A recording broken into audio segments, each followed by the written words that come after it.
The unexpected representative. Maya Rise was halfway through her morning routine on the abandoned warehouse rooftop when the sky tore open. One moment she was in mid-leap between concrete barriers. The next she was bathed in blinding light. The warehouse district of Detroit vanished as a massive shadow eclipsed the sun. Maya landed hard, rolling to absorb the impact, then froze as she stared upward. The ship, because what else could it be, hovered impossibly, a structure of gleaming curves and angles that seemed to shift the longer she looked at it.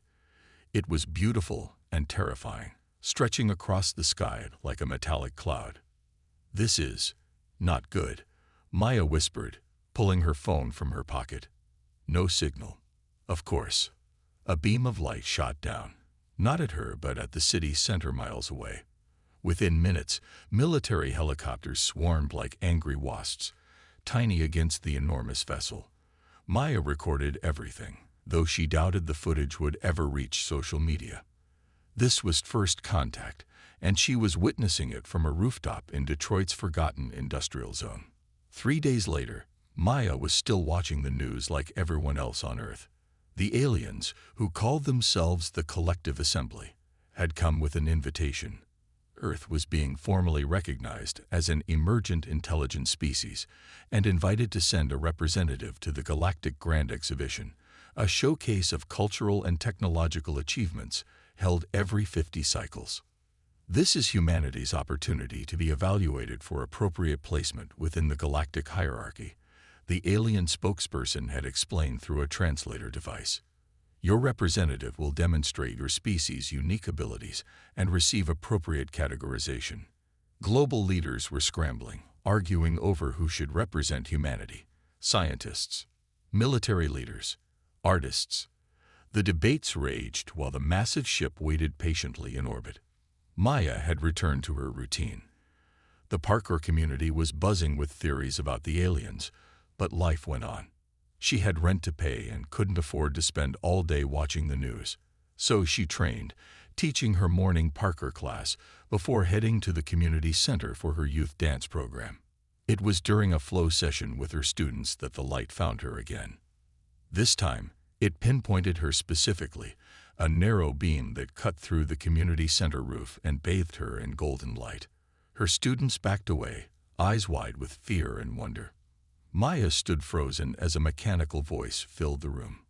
"Maya Rise of Earth, you have been selected." The beam intensified, and Maya felt a strange tingling sensation as her feet left the ground. She heard screams, saw her students pointing upward, and then the community center was gone.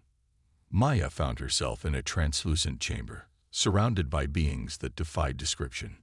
One creature seemed made of flowing light, another resembled a collection of geometric shapes constantly rearranging themselves, and a third was a towering insectoid with compound eyes that reflected her terrified face back at her 1,000 times over. What is happening?" Maya managed, her voice small in the vast chamber.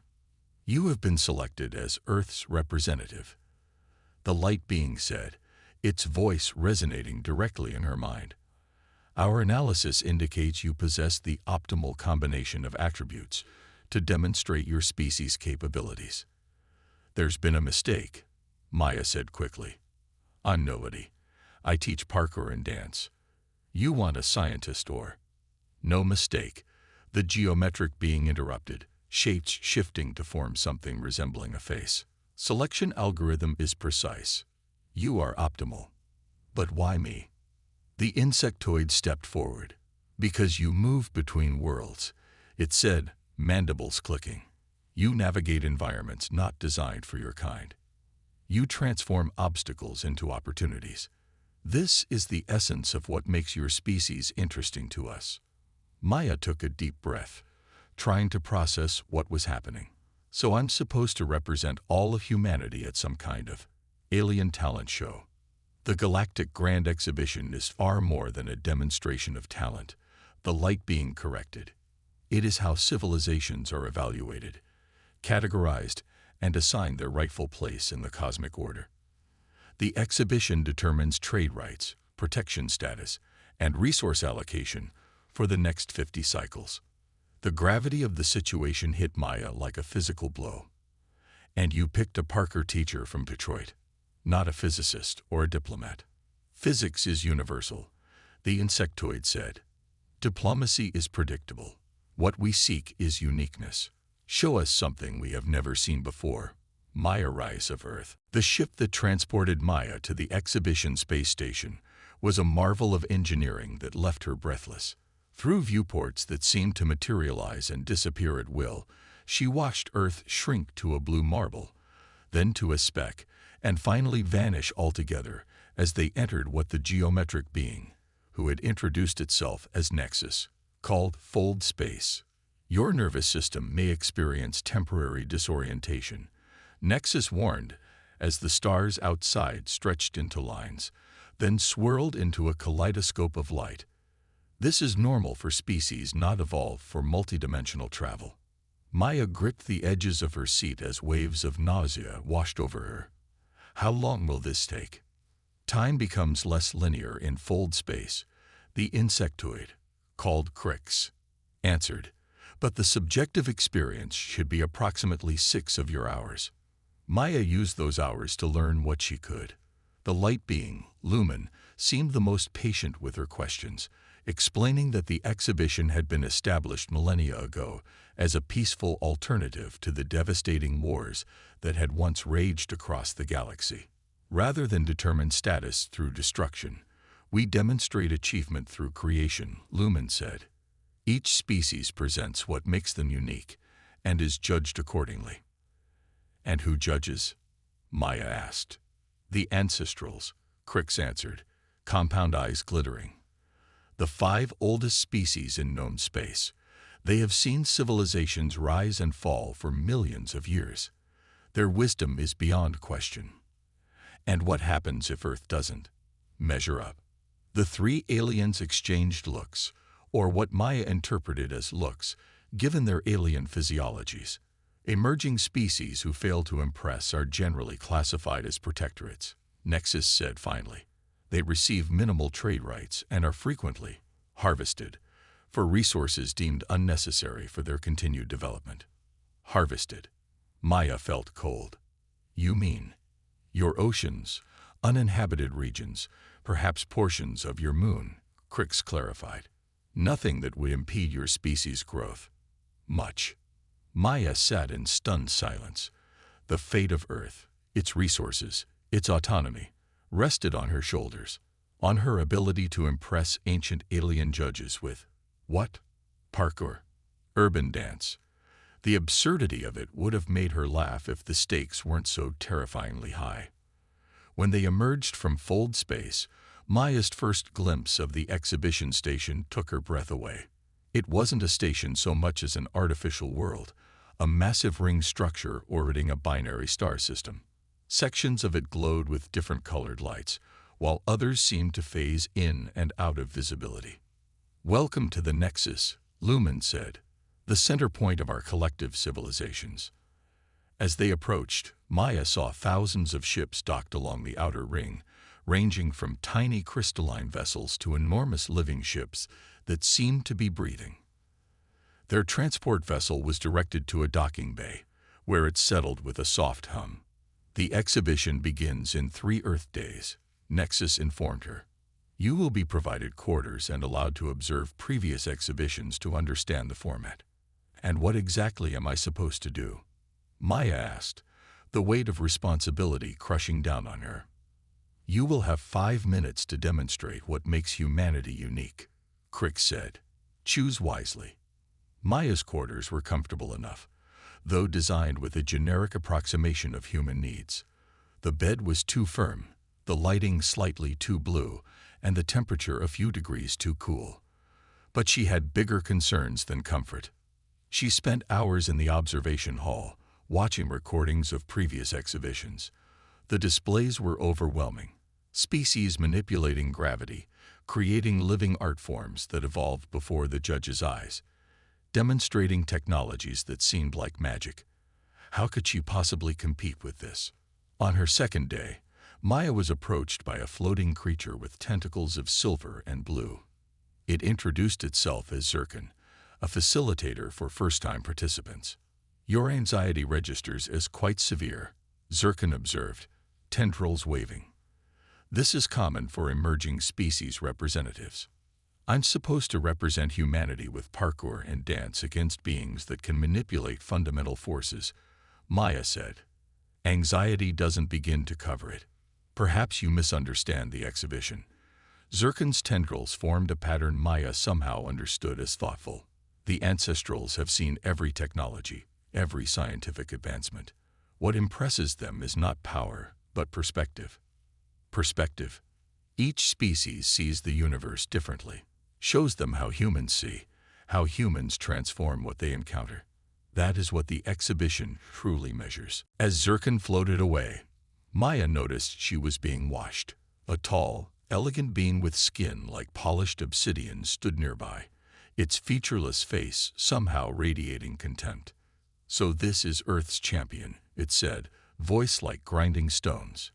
"How underwhelming." Maya straightened her spine. "And you are?" "I am Drakthor of the Celsian Dominion, 14-time exhibition champion." The being circled her slowly. "My species controls 300 star systems, thanks to our exhibition standings." "Congratulations," Maya said flatly. "Your world has such abundant water resources," Drakthor continued. "The Dominion has been eyeing them for some time. After your inevitable failure, perhaps we will be granted harvesting rights."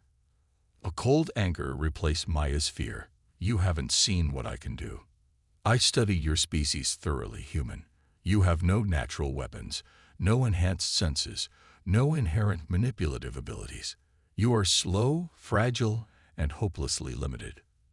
Drakthor leaned closer, its faceless head inches from hers. "You should never have been invited. Some of us intend to correct that mistake." As it walked away, Maya felt a chill run down her spine. This wasn't just a competition. It was a battlefield with rules she barely understood. That night, unable to sleep, Maya wandered the station's vast public spaces. Representatives of hundreds of species mingled, communicated, and observed each other. Here and there, she saw beings performing what might have been practice for their exhibitions: light shows, gravity manipulations, bizarre feats of biology.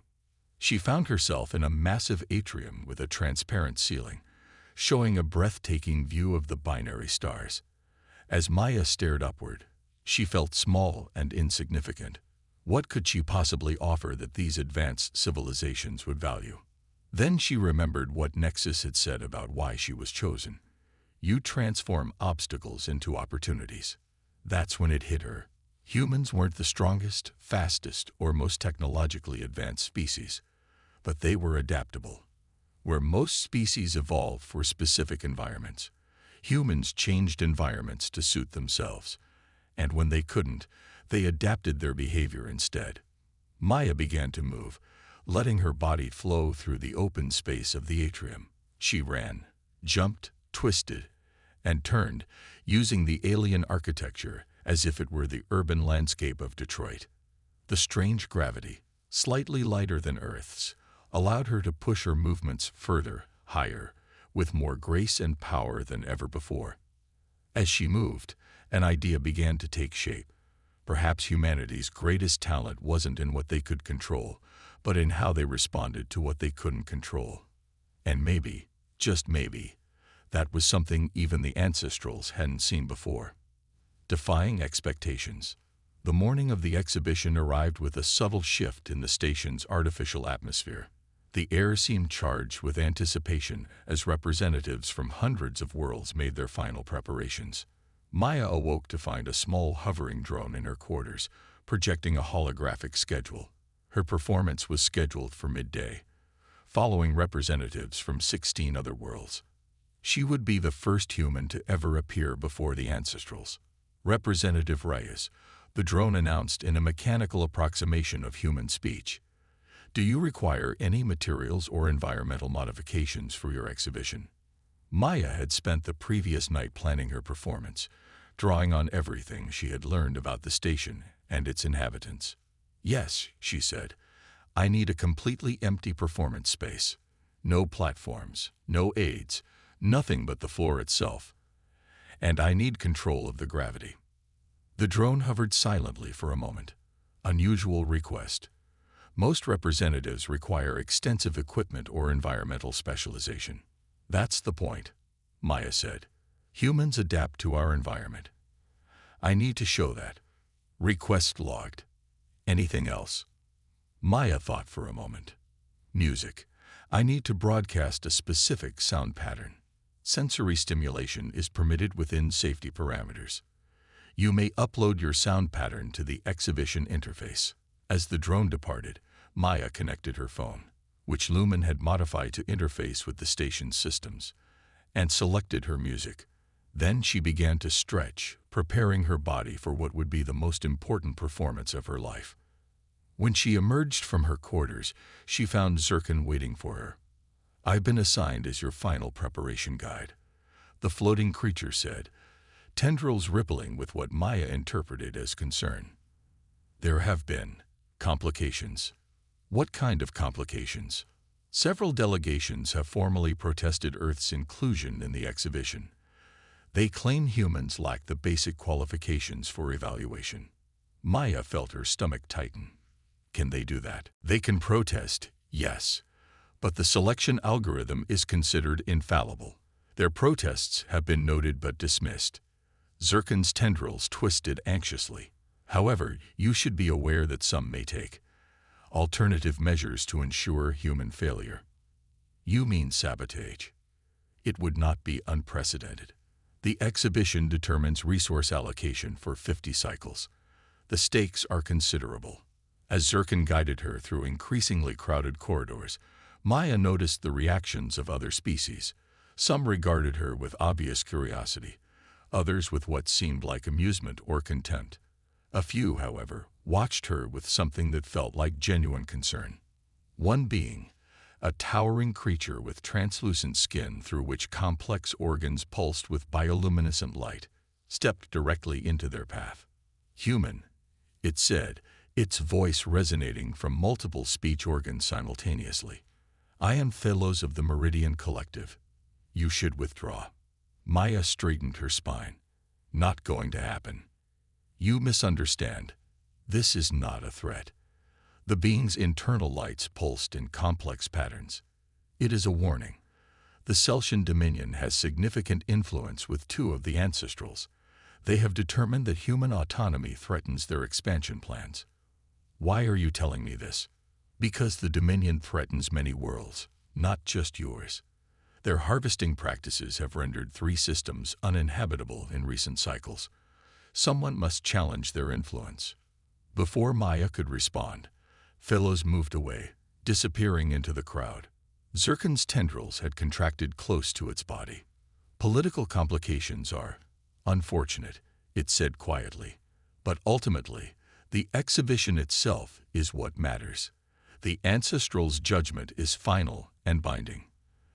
They arrived at a vast chamber filled with tiered seating occupied by representatives from countless worlds. At the center was a circular stage, currently occupied by a crystalline being performing a complex manipulation of light and sound that left the audience murmuring in appreciation. Above the stage, on elevated platforms, sat 5 beings of such alien appearance that Maya's mind struggled to process them. The ancestrals, the oldest and most powerful species in known space, whose judgment would determine Earth's fate. One appeared to be a cloud of shimmering particles contained within a force field. Another resembled an enormous brain floating in nutrient fluid, tendrils extending from its mass like searching fingers. The third was a crystalline entity whose facets seemed to contain entire galaxies. The fourth was hidden within an environment suit of such advanced technology it appeared to be made of liquid metal. The 5th and final ancestral was the most humanoid, a tall, regal being with 4 arms and skin that glowed with internal light. The ancestrals represent the 5 evolutionary paths that have proven most successful, Zircon explained. Collective intelligence, neural supremacy, crystalline evolution, technological transcendence, and biological perfection. Maya was escorted to a waiting area where other representatives were gathered. She recognized Drak Thor, the obsidian-skinned being who had threatened her earlier. It stood with a group of similar beings, all radiating the same sense of superiority and contempt. "The human persists," Drak Thor said loudly enough for her to hear. "Perhaps it does not understand what awaits it." Maya ignored the taunt, focusing instead on her mental preparation. She ran through her planned routine, visualizing each movement, each transition. She had one chance to show the ancestrals what humanity had to offer. One chance to save Earth from being classified as a resource to be harvested. One by one, representatives were called to the stage. Maya watched in awe as beings demonstrated abilities that defied her understanding of physics and biology. One created a miniature ecosystem that evolved through millions of years in minutes. Another manipulated gravity to construct a perfect replica of their home world from dust particles. A third transformed its own body into a living symphony of light and sound. After each performance, the ancestrals would confer briefly before displaying a complex holographic symbol that Zircon explained represented their evaluation score. "The symbols contain multidimensional data," Zircon said. "They evaluate not just the technical execution, but the evolutionary significance, cultural uniqueness, and future potential demonstrated." Finally, it was Maya's turn. As her name was announced, a hush fell over the audience. Maya Rise of Earth, representing the species Homo sapiens, an emergent intelligence from the Sol system, Orion Arm, Milky Way galaxy. Maya stepped onto the stage, her heart pounding. The performance space was exactly as she had requested, empty except for the floor itself. She took a deep breath and activated the interface on her wrist. "I will demonstrate humanity's unique evolutionary adaptation," she announced, her voice amplified throughout the chamber. "We call it Parker, the art of movement." She nodded, and her music began, a pulsing rhythm that matched her heartbeat. At the same moment, she sent the command to cycle the gravity. What followed was unlike anything the exhibition had ever seen. As the gravity shifted from Earth normal to half strength to double, and back again in a rhythmic pattern, Maya moved with it. She used each change not as an obstacle but as an opportunity, transforming the limitations into advantages. When gravity increased, she used the momentum for powerful, explosive movements. Flips, spins, and vaults that showcased human strength. When it decreased, she performed impossible leaps and slow-motion aerial maneuvers that demonstrated grace and control. But it wasn't just physical prowess she displayed. Through her movement, Maya told a story, humanity's story. From primal survival to exploration, from struggle to triumph, her body expressed the human journey. She incorporated elements of urban dance, capoeira, gymnastics, and traditional martial arts, showing how humans borrowed, adapted, and transformed knowledge across generations and cultures. As she moved, she became aware of a strange silence in the chamber. The usual murmurs of the audience had ceased completely. Even the ancestrals seemed transfixed, their alien forms leaning forward or shifting to better observe her performance. For her finale, Maya pushed herself to the absolute limit of human capability.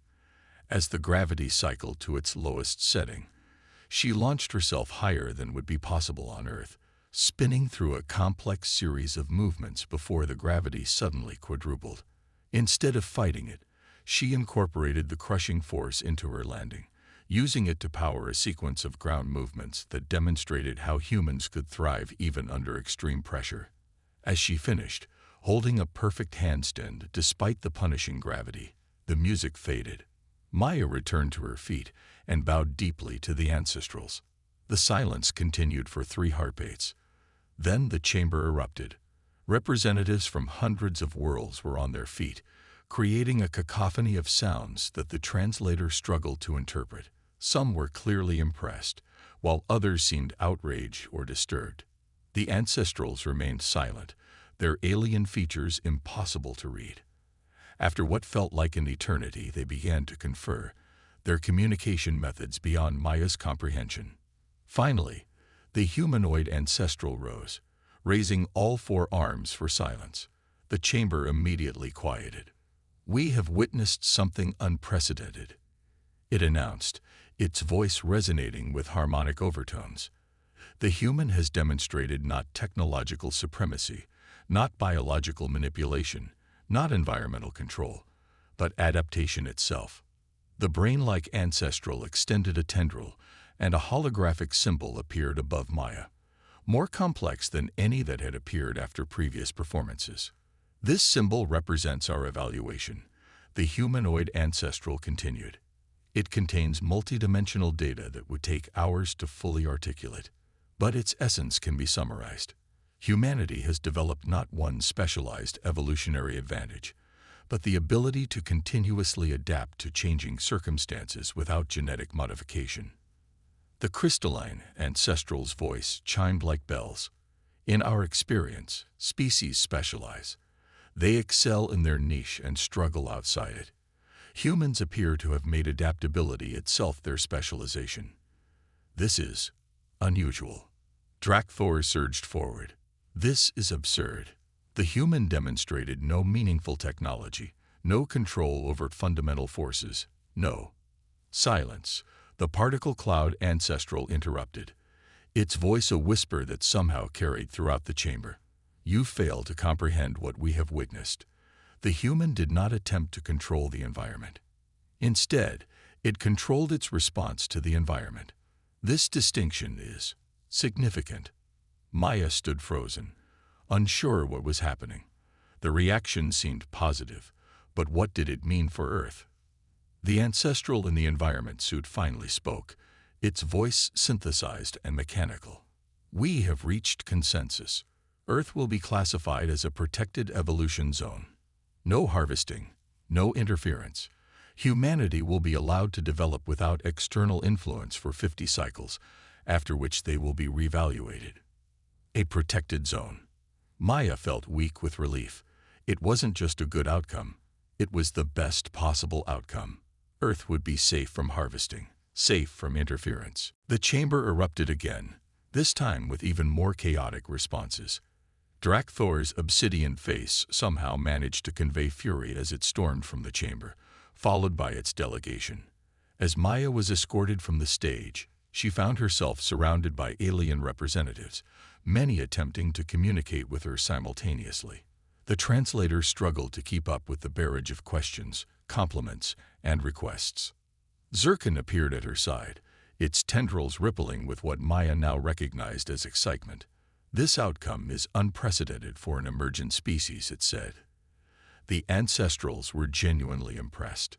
"Your demonstration has changed perspectives." Over the next hours, Maya learned what her performance had truly accomplished. By demonstrating human adaptability rather than trying to compete with advanced technologies or biological abilities, she had shown the galactic community something new. Many species had evolved incredible specialized abilities, but few had developed the general-purpose adaptability that humans took for granted. "Your species' neural architecture allows you to continuously remodel your response patterns," an alien scientist explained to her later. "You learn not just facts, but entirely new ways of thinking throughout your lives. Most species become neurologically fixed after maturation." As the exhibition continued, Maya found herself becoming something of a celebrity. Representatives from dozens of worlds sought her out, eager to learn more about human adaptability. Trade delegations offered technological exchanges, educational opportunities, even tourism agreements. The Meridian Collective, represented by Thelos, proposed a formal alliance. "Your approach to problem-solving complements our own," Thelos explained. "Together, we could develop new solutions to challenges that have persisted for millennia."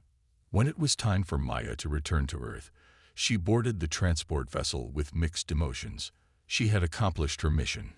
Earth was safe, recognized as a world with potential rather than just resources to be harvested. But she was also leaving behind wonders beyond imagination, knowledge that could transform human understanding of the universe. Lumen, Nexus, and Kryx accompanied her on the journey home. "You will return," Lumen assured her, its light form pulsing with what Maya had learned to recognize as certainty. Earth has been invited to establish a permanent embassy at the Nexus. Your world leaders will need to select representatives, and I suspect you will be among them. Nexus added, its geometric form shifting to create a pattern that resembled a smile.